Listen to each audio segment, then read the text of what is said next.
la ayuda de Valentín Bote, director de Randstad Research. Valentín, muy buenas tardes. Muy buenas tardes. Tenemos varias magnitudes para el análisis en estas cifras que han publicado los ministerios. Por un lado tenemos ese crecimiento de la ocupación, que es llamativo, pero por otro lado no sé si esa reducción de las cifras de paro que venían pues ofreciendo buenas magnitudes, ¿no?, en el contexto de recuperación pospandemia, si se comienza a dar signos de agotamiento el mercado laboral español con todas las incertidumbres que hay ahora mismo en estos términos de reducción del empleo. Porque también, ojo, si miramos a las cifras desestacionalizadas, tanto en ocupación como en paro, nos ofrecen señales en las que tenemos que fijarnos. Sí, precisamente yo creo que lo más interesante es fijarnos en las cifras desestacionalizadas. En el caso de la afiliación ha habido una creación de empleo desestacionalizado, pero mucho más pequeña de esos 140.000, estamos hablando de en torno a 24.000. Y esta cifra, pues, aun siendo positiva, teniendo el signo bueno, pero lo cierto es que es la más débil del último año. Entonces, sí que sería un síntoma de ese agotamiento. Y desde luego, cuando vemos las cifras de paro, sin ninguna duda, porque en un mes de marzo lo normal es encontrarnos una reducción del paro mucho más intensa que estos 2.900 parados menos que hemos tenido. Y de hecho, en términos desestacionalizados, lo que nos encontramos es con un aumento de 26.000 parados, y esto sin duda convierte el dato de paro de este mes de marzo en un dato genuinamente negativo.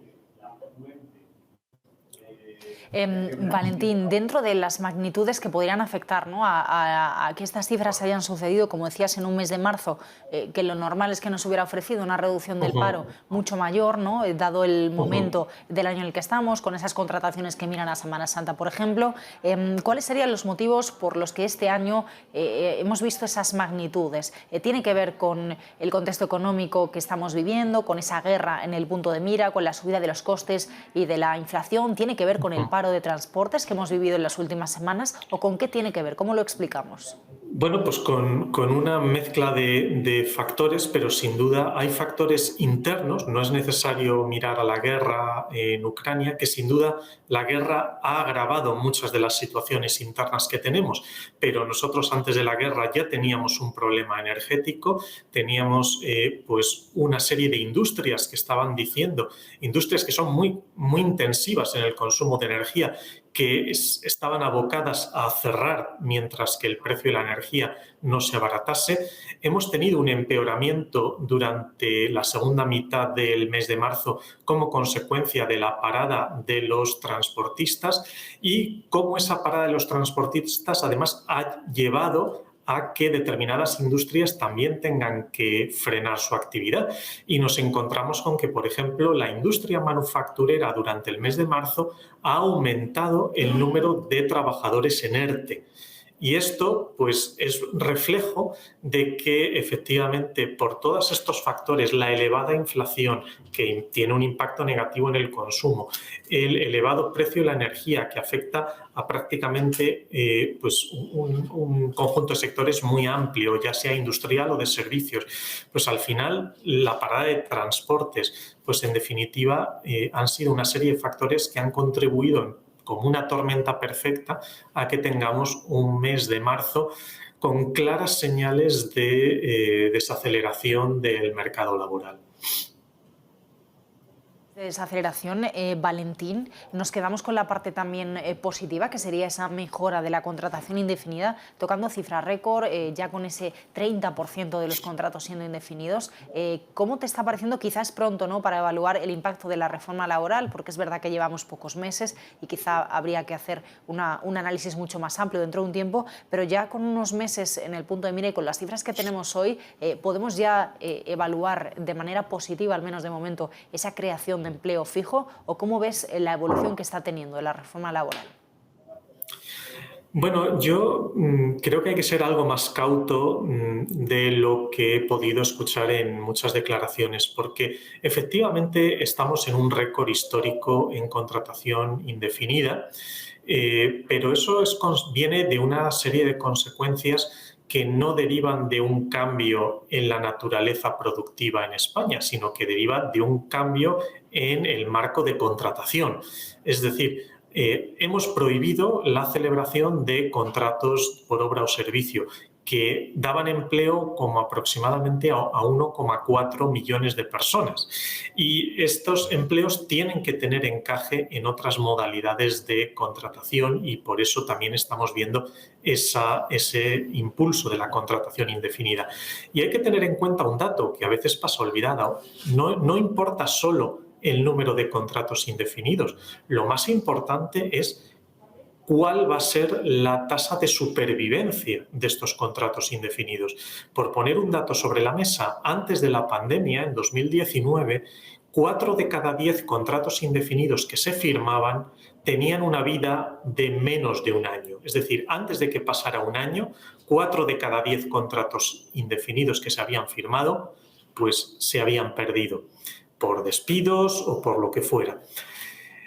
Si ahora actividades que son de naturaleza temporal estamos obligando o empujando a que sean materializadas en términos laborales con una relación indefinida, pues es natural que veamos más contratos indefinidos, pero también sería natural que empecemos a ver una mayor mortalidad de estos contratos indefinidos y no sería descabellado que de aquí a unos meses, pues en vez de hablar de una tasa de mortalidad de 4 de cada 10 contratos indefinidos, pues a lo mejor estemos hablando de 5 o de 6 contratos de cada 10.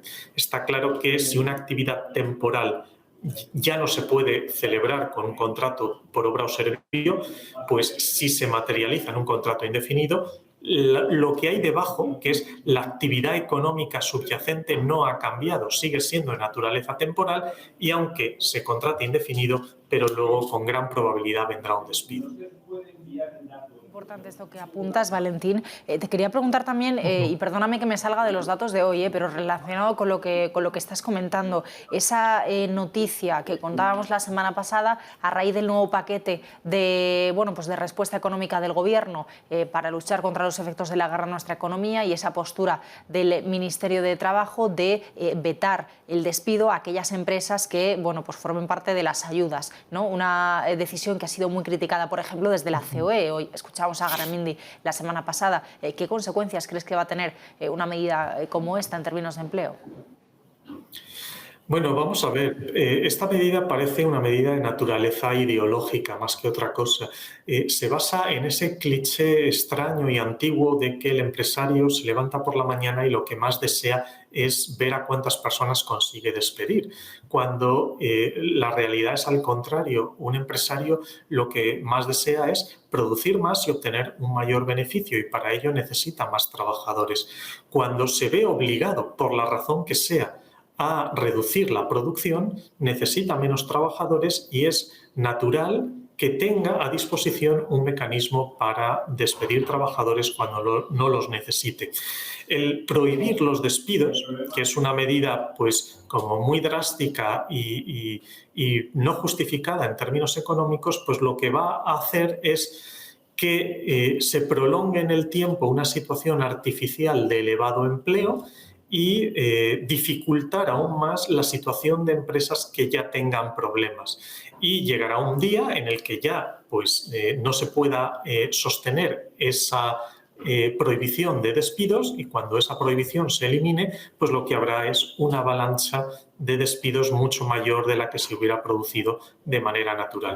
En definitiva, es una restricción más a la actividad empresarial sin una justificación económica clara y, en definitiva, al final una traba adicional que a la larga ya sabemos que esto lo que termina generando es un mayor problema en el mercado laboral por encima del que aparentemente se intentaba solucionar. Una última pregunta, Valentín. ¿Qué te parecen las cifras de reducción de trabajadores en expedientes de regulación de empleo temporal? Bueno, vivimos un momento muy particular con estas cifras porque se nos estaba transmitiendo desde el Ministerio de Trabajo, estábamos siendo testigos estos últimos días del mes de marzo, que las cifras de ERTES estaban creciendo. En la parte administrativa estaban entrando peticiones de ERTE como consecuencia bien de empresas que habían tenido que parar por el alto coste de la energía o empresas que habían tenido que detener su actividad porque el producto que generaban no podía ser transportado a su punto de destino final de venta y, por lo tanto, teníamos identificado que administrativamente se estaban tramitando más ERTEs en los últimos días del mes. Probablemente, bueno, con total seguridad, estos ERTEs no han sido recogidos todavía en las estadísticas de número de personas afectadas y eso explica el que hayamos visto esta reducción de unos 18.000 trabajadores en ERTE desde final de febrero a final de marzo. Pero la tendencia es mala dentro del mes de marzo. Hay un empeoramiento en los últimos días y, de hecho, pues como comentaba antes, hay algún sector concreto, como el de la industria manufacturera, en el que se ha producido, con los datos que hemos conocido hoy, un crecimiento de los trabajadores en ERTE, de 3.000 trabajadores en ERTE, pero es posible que veamos un repunte en el mes de abril como consecuencia de todos estos expedientes que administrativamente se están tramitando, pero todavía no están contabilizados en las estadísticas. Bote, como siempre, muchísimas gracias por acompañarnos. Vamos a ver también qué nos dicen las cifras de la EPA dentro de poco con estas conclusiones del primer semestre y las comentamos. Muy buenas tardes, Valentín, gracias. Buenas tardes, un placer como siempre.